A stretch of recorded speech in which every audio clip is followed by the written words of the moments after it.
Hello, welcome back to the channel. In this video, we are going to be talking about the first episode of Moon Knight that just aired and figure out what my thoughts are.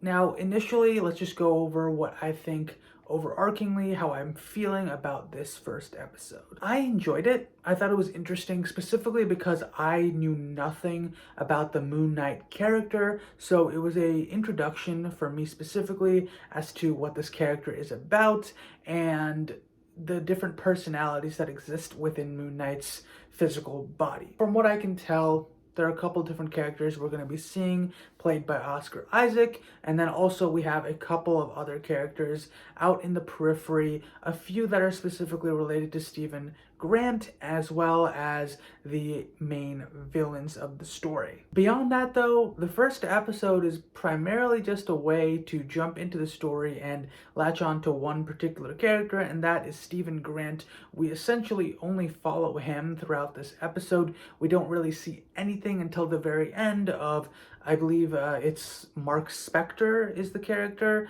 and I believe Moon Knight is another persona as well. So beyond that, we don't really see anything throughout the episode that indicates that these characters are super prevalent in terms of what Stevie is viewing. He's just seeing his own life and seeing how potentially the impact of these other characters, these other beings that are inside his body are having on his life without really realizing it.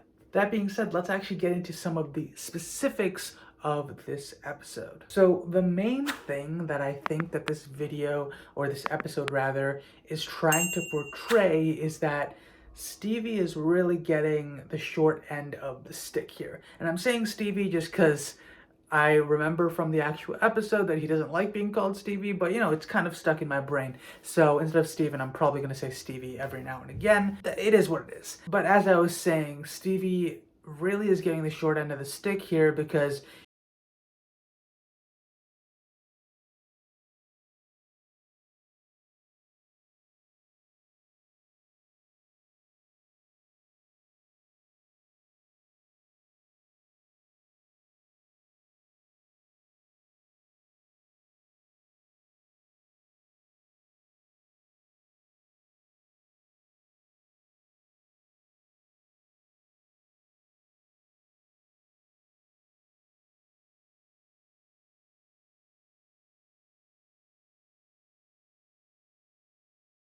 he has a weird condition in which he is always exhausted, where he sleepwalks, and so he's not really sure how to manage it, but he's doing the best he can. I am really worried that this character is going to just lose what little he has, but that being said, there isn't much that really ties him to the rest of the world at the moment. I mean, he has his job, he doesn't have any real interpersonal connections except for his parent, his mom specifically that we see, and his goldfish. So I feel as though at some point Stevie might end up disappearing or becoming someone that goes more into the periphery while maybe Mark Spector or Moon Knight take over. I just feel like that's kind of the natural progression of this show because seemingly Stevie doesn't have a lot going for him as well, and it might just be that he is the overall loser in terms of what's going to happen with this particular body that houses these different characters. I mean, at some point something has to give, and if Mark or Moon Knight are really going to be at the forefront later on down the line, that will unfortunately mean that Stevie will have to disappear. I'm not sure how I feel about that just because we spent a full episode with the character, but we'll just have to wait and see if that's the case. I must say, I do really enjoy how they introduced the switching in time, or like the time gaps that we're seeing from Steve's perspective, right? We start off with just like him going to sleep, then waking up at random points, and then from the points when he's actually awake and time starts to shift around, we have this like shifting or glitching of our visuals while Steven's like eyes are rolling back, and then he just wakes up again and some time has passed, some stuff has gone down. In a lot of the cases, it's like he's covered in blood or he's killed someone else and stuff like that, and he does not understand what's going on until eventually he wakes back up in his bed thinking it was all just a dream. I love those visual cues, but the unfortunate aspect or byproduct of Steven losing all this time, which I believe it's 2 days worth of time, is that Gus dies. His fish dies. That's sad. That's really, really sad. And I believe it's Gus. I had to double check online because it has been a few days since I watched the episode, but I do think it was Gus. That was the fish whose life was apparently disposable, according to Marc and Moon Night, in terms of what's most important. So I hope that whatever this scarab is, whatever they were chasing after, it was truly worth the loss of our little fish friend. That being said, I do see that we have a new fish that we're going to be probably having for the rest of the series, hopefully, unless that one also dies at some point, but it would be interesting to see if they continue on with like showing the fish and like having them die or continually being replaced.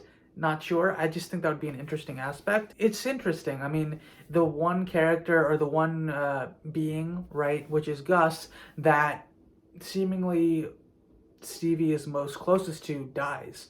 So I'm very curious to see how tied he's going to be for the rest of the story if he doesn't really have anyone tethering him to the world throughout the story apart from his mother. But that being said, I mean, we don't even know if his mom's real. I mean, what if he's just talking to dead air at the end and he's just imagining the responses?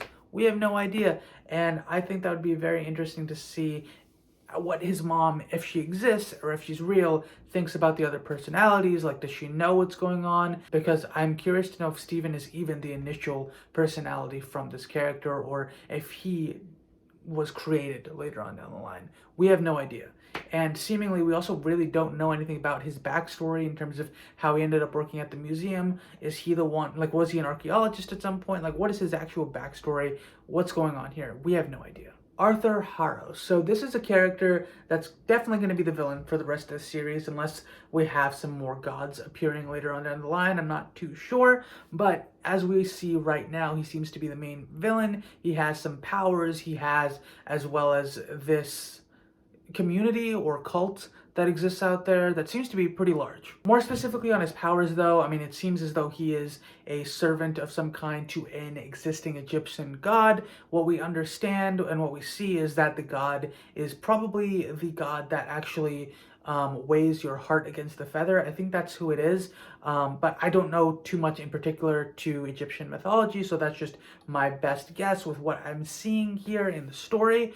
They also mention the actual name, so it's probably the same person that I'm thinking of. I just don't recall the specific name they said. I think it started with an A or something. I mean, again, that wasn't the focus of the story really. They just mentioned it and it wasn't something that I clearly took note of at the moment. I think it's going to be interesting to see how these two actually go head to head. Is this guy going to have some physical prowess? I mean, I know his abilities don't seem to work on Steven, so it's going to be curious to see how their rivalry or whatever you call it, like their confrontations in the future, are going to come to a head. Specifically because it seems as though Arthur is capable of, you know, sending other types of creatures to attack him. We'll have to wait and see specifically how this goes. Talking more about the final attack that Arthur sends this beast, which seems like a werewolf, but also I think it's something more akin to an Anubis type of creature, could be sent after Moon Night, and the whole point is Steven is just running away, running for his life, not sure how to deal with it until Marc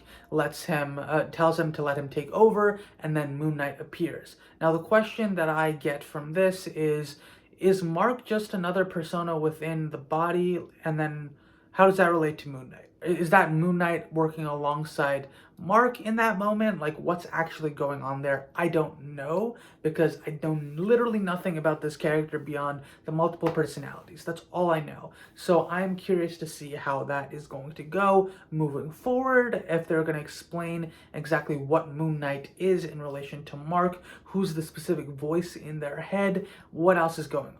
That being said, the actual reveal, I feel like it was a little bit too late in the story. I personally would have liked to see a little bit more of Moon Night throughout this first episode, but I do hope that this means that we'll get more of him later on in the next couple of episodes as well, because it's a cool looking suit and I kind of want a bit more action as opposed to like the time flashing and just appearing covered in blood, or having everything already go in like a flash point, like in a flash that we don't really get to see.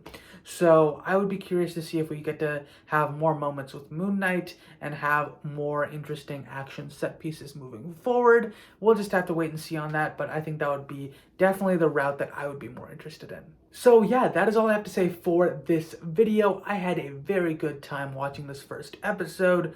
I'm curious to know your thoughts on this episode as well. Down in the comments below, are you excited for episode 2 as well? Did you enjoy what we saw so far from this character? If you liked the video, please like the video. Let me know your thoughts. If you liked the video, please like the video. And as always, subscribe for more videos from me on this channel. Thanks so much for watching. I will see you next time. Have a wonderful day. Bye.